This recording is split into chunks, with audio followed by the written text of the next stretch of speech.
Today is Saturday, April 29th, 1916. It was the sixth and final day of the Easter Rising. More than 24 hours ago, the insurgents quitted the post office and disappeared into the labyrinth of laneways between Henry Street and the military cordon 200 yards to the north. Now, what happened to these men and their leaders, Pierce, Connolly, Plunkett, Clark, and McDermott? Well, the following statement was issued this morning from official sources. The Sinn Féin rebels in the area of Capel Street, Great Britain Street and Lower Gardiner Street are completely surrounded by a cordon of troops which is gradually closing on the centre. One of the principal rebel leaders, P.H. Pierce, is known to be inside the cordon with a fractured thigh. The woman, generally known as Countess Markovitz, has also been seen inside.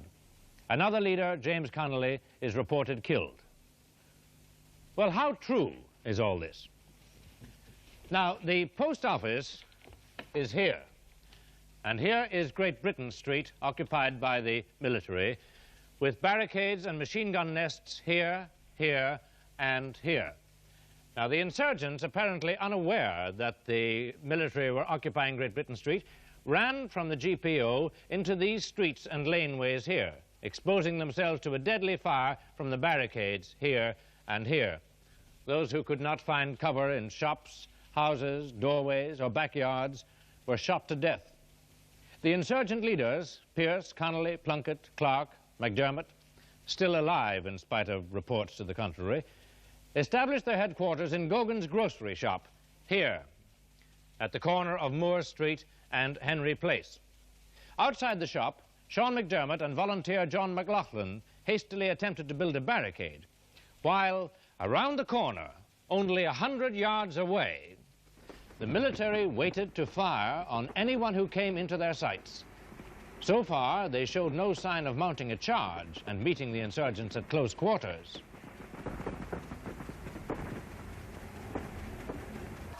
While the military waited, volunteers were tunneling from Gogan's shop into the adjoining building. In a nearby room, the leaders gathered. What happens when we get to Great Britain Street? The machine guns will be facing the other way. If we can tunnel our way past the enemy barricade, then we may be able to break through the cordon and escape to the north side. If there's a chance, I'm willing to take it. But I still think we ought to reconnoiter the enemy position. What do you think, Tom? Don't ask me. I'm not the military expert. I'll do whatever I'm told. It stands to reason. We can only get into Great Britain Street in ones and twos. There'll be enemy barricades on both sides of us, and more guns on the rotunda roof. I'm not disparaging the idea, mind you. I'm merely saying that it needs to be looked into from all sides. Of course. What it all boils down to is whether we can fight on and force our way out of this trap, or whether we seek terms. For surrender? No.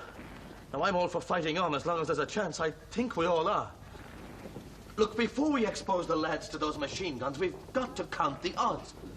If we're going to try and cross that street, we've got to be prepared for heavy casualties. How heavy? Who can say? 60, 70% perhaps. As high as that?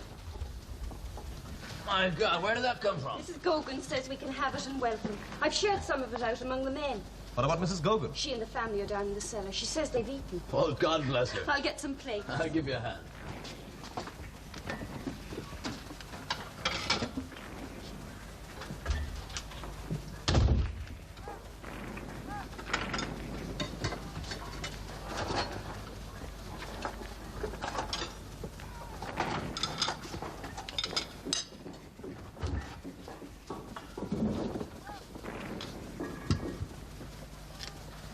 If the enemy doesn't attack before nightfall, we may be able to break through under cover of darkness. Barricade is in good order. That young lad, McLaughlin, is worth a toast. Oh, my God, what's all this? We've come across treasure trove. Mr. Farrell, you better start slicing it thinner. The smell of it would nearly drive a man demented. What about McLaughlin? That lad is worth half a battalion. He works like a Trojan. He knows this area inside out, and the men take orders from him. I think he ought to be given a higher rank. What do you think? I was watching him. McDermott is right. None of us are soldiers, but he is one. He ought to have my rank. I wouldn't go as far as that. I agree in principle. Shall we have him in?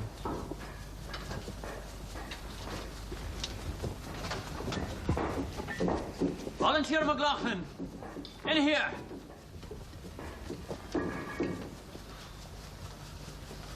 You are Volunteer McLaughlin? Yes, sir. You have come to us from Commandant Daly's headquarters in the forecourts? That's right, sir. Before that, I was in the Mendicity, sir. You have worked well, fought hard. Commandant Conley and I think highly of you. You have been promoted to the rank of Commandant. We shall be glad of your continued advice and assistance. Shinchi, good morning.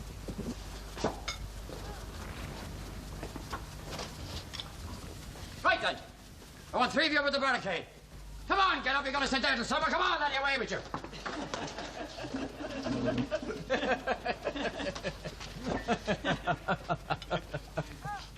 While the encircled garrison from the GPO tunneled its way towards either freedom or annihilation, what of the rising in other parts of the city?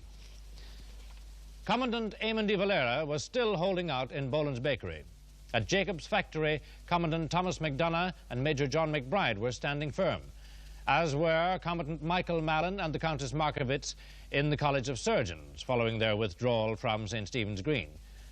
Fighting was continuing at the South Dublin Union, but the insurgents under Commandant Eamon Cant and the critically wounded Carl Brewer were still in occupation. Heavy fighting was reported from the North King Street area, where many civilians are believed to have been shot out of hand by the military, some in their own homes. General Sir John Maxwell has commented. Some unfortunate incidents may have occurred. That is the inevitable consequence of a rebellion of this kind. It was allowed to come into being among these people and cannot be suppressed by kid-glove methods, where troops are so desperately opposed and attacked. Harassed by insurgent forces under Commandant Edward Daly, units of the Sherwood Foresters are suffering severe losses in their attempts to close in on the forecourts. It is ironical that with other positions holding fast, the main body of the insurgents, including the commanding generals, should be near the point of either capture or death. Today would decide what was to happen to them. By this morning, April the 29th, the insurgents in Moore Street had tunneled as far as number 16, the premises of Messrs. O'Hanlon, the fishmongers. You boys, get that bed down over here. Barricade those windows. Careful now, boys. Go on, lift it gently. Gently onto that bedroom there. No, no, gently, gently. Right, upstairs with you, lad. No, sir.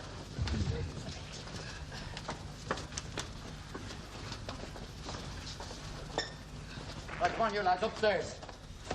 Right, quick.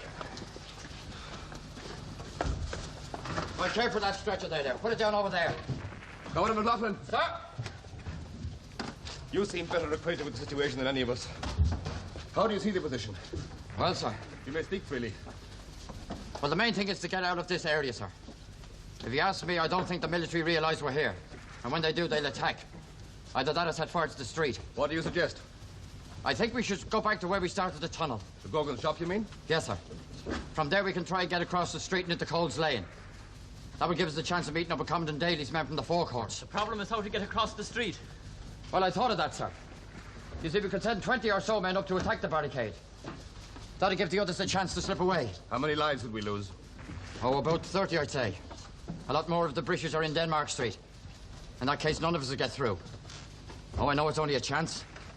But if we stay here, we're done for anyway. I'm for it. Very well, then. Worth a try. So the men who attack the barricade, the closer they are to it, the better chance everyone will have. Sean, we'll have to tunnel right to the end of the street. I know how tired the men are, but do your best. Right. The men who attacked the barricade, will they be killed? Yes, sir. Thank you. That'll be all.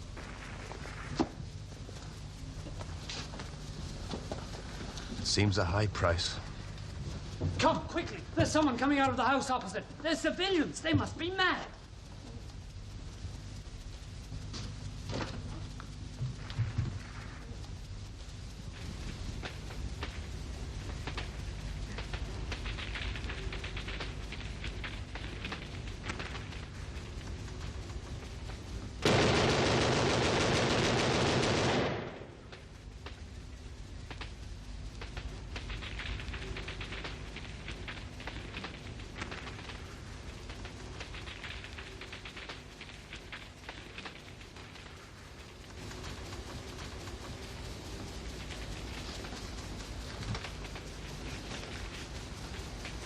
What happened? Would you ask Sean McDermott and Commodore McLaughlin to come in here?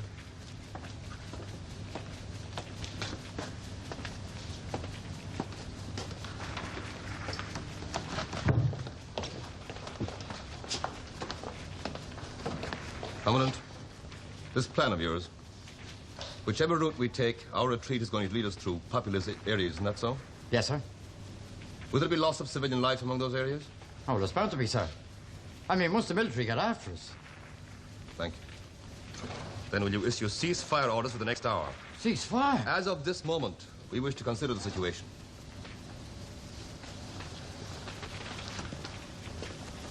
I don't think we should throw his plan out the window. We'll probably all be killed whether we stay here or not, so we might as well die fighting. We must consider the civilian population. What do you suggest? I think we must hold a council of war and come to a decision either to fight on or not. I agree. Very well, then.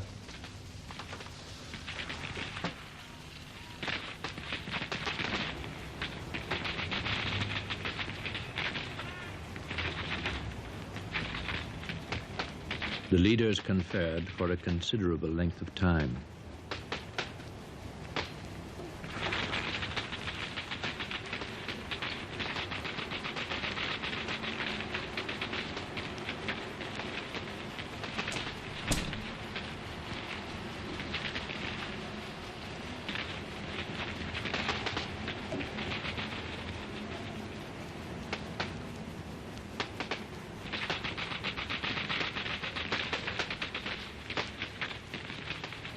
Pierce left the council only once, at the request of a wounded prisoner who asked if Pierce would speak to him.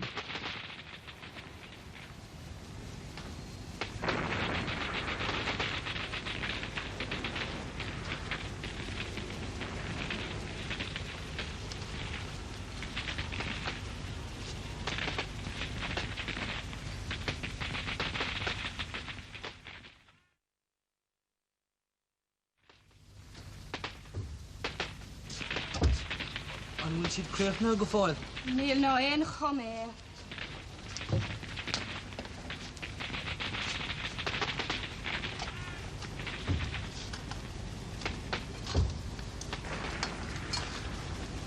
Come and sit by me.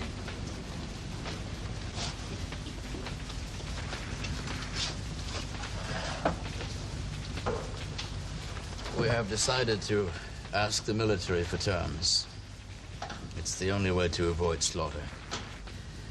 I know. I know. Maybe we should fight on. Terms or no terms, we'll all be killed anyway.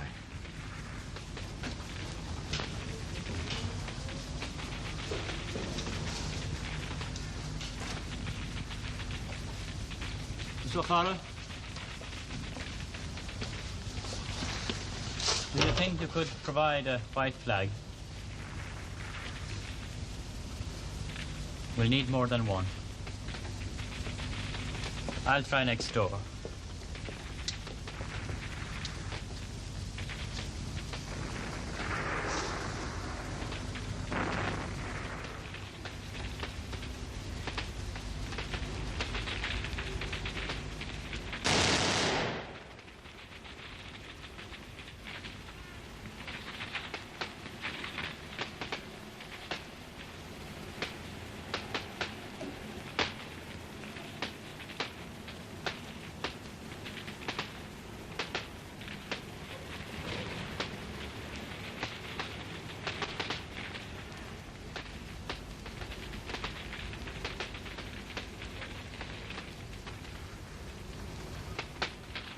The time is 12:45 p.m. Miss Elizabeth O'Farrell, one of the nurses with the GPO garrison, is approaching the barricade in Great Britain Street. Her mission, to ask for terms on behalf of Commandant General Pierce and the Provisional Government.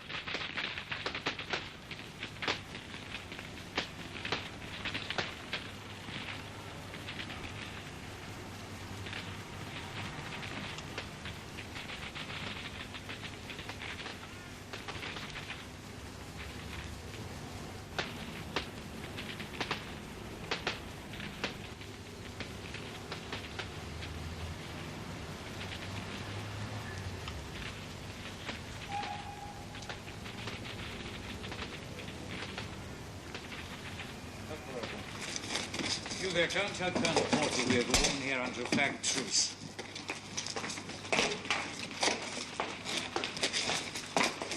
Well, then speak up. What do you want? Are you the officer in charge? Never mind about that. Just make your statement. I've been sent by Mr. Pierce. He wants to treat with you. Oh, yes. How many girls are down there? 3, including myself. Well, take my advice and go back down and take the other 2 girls out. However, you'd better wait. I suppose this will have to be reported. Take this woman up to see Colonel Portal. Go on.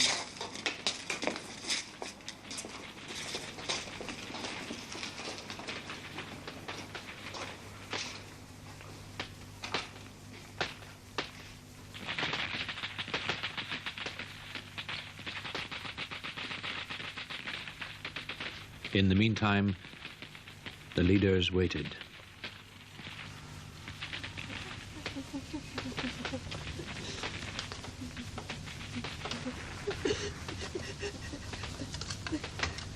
Are they going to shoot her? Oh, Miss O'Farrell. Oh, no, not at all. Miss Grennan.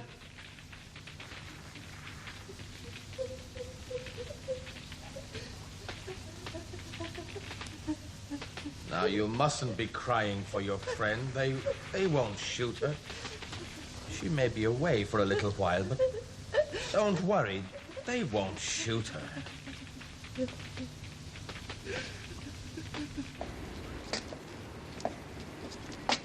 Yes, what is it?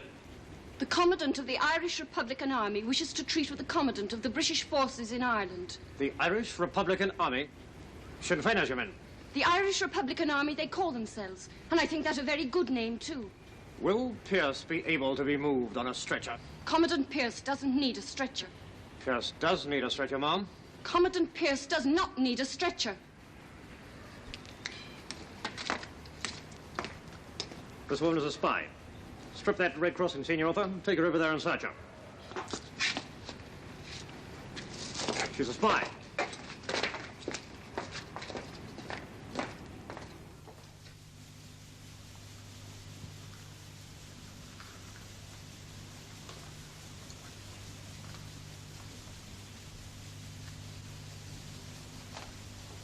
She's back. Miss O'Farrell, you all right? Yes, sir. What news have you? General Lowe came over from Trinity and spoke to me. He was very gentlemanly, but he says he won't treat at all unless you surrender unconditionally. He wrote this message and I was to give it to you.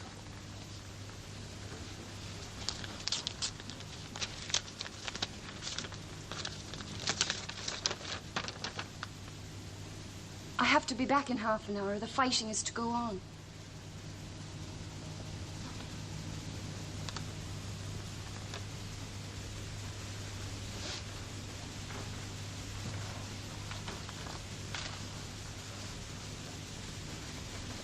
Unconditionally.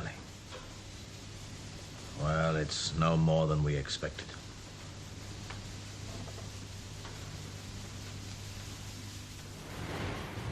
The time is 3:25 p.m. Miss O'Farrell has paid a second visit to the barricade. General Lowe has stipulated that hostilities will not cease unless Commandant Pierce surrenders to him in person, followed by Commandant Connolly on a stretcher.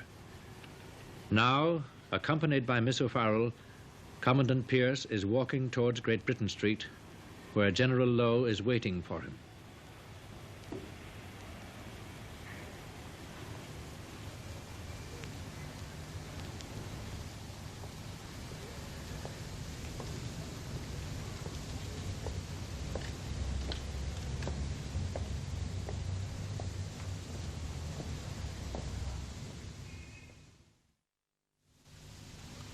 What will happen now, sir?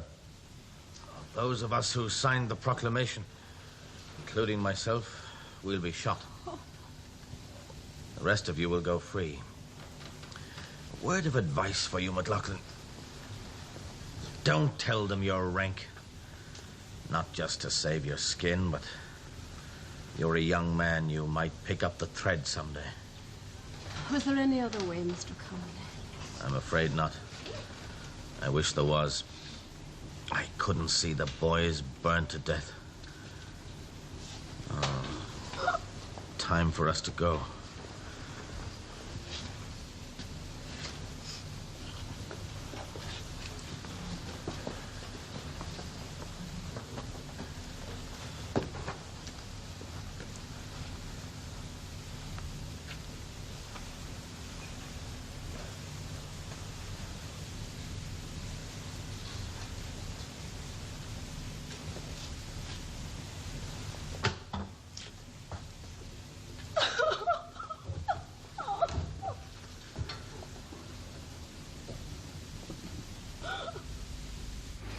Captain King, you were a prisoner in the post office.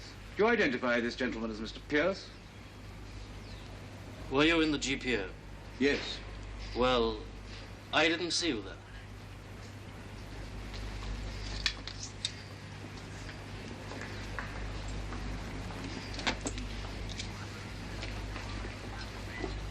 My only concession is that I will allow your other commandants to surrender. I understand you have the Countess Markovich down there. No, she's not with me. Oh, I know she's down there. Don't accuse me of speaking an untruth. Oh, I beg your pardon, Mr. Pierce. But I know she's in the area. Well, she is not with me, sir. Very well. May I suggest that Miss O'Farrell remain in our custody for the night? She can then take your surrender order around to the other commandants. Then we'll set her free and give her a safe conduct pass. Will you agree to this? Yes, sir, if you wish it.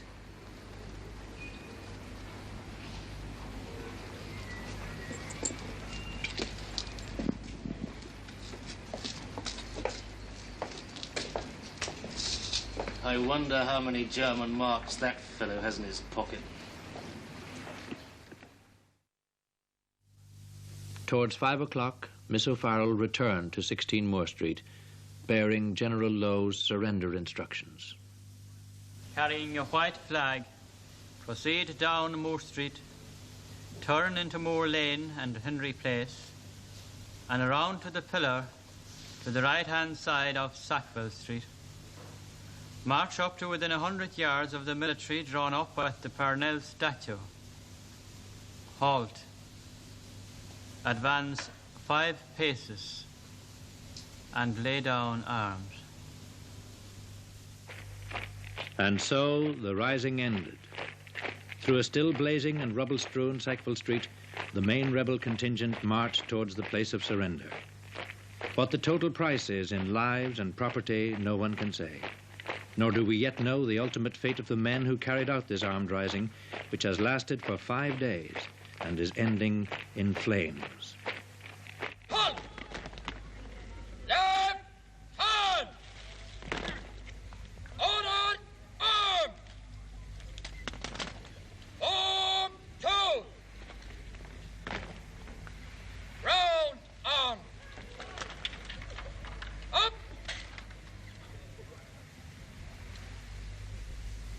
Now, in the forecourt of the Rotunda Hospital, the insurgents are assembled.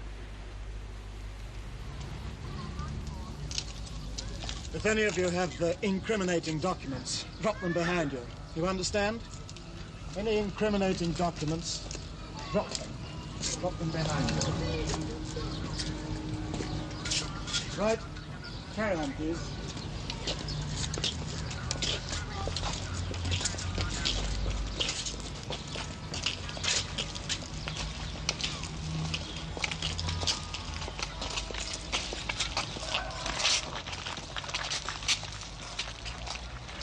You, get in there, and if you're not supposed to taste of this... Get away from that man! Do your duty and no more! That's not your duty!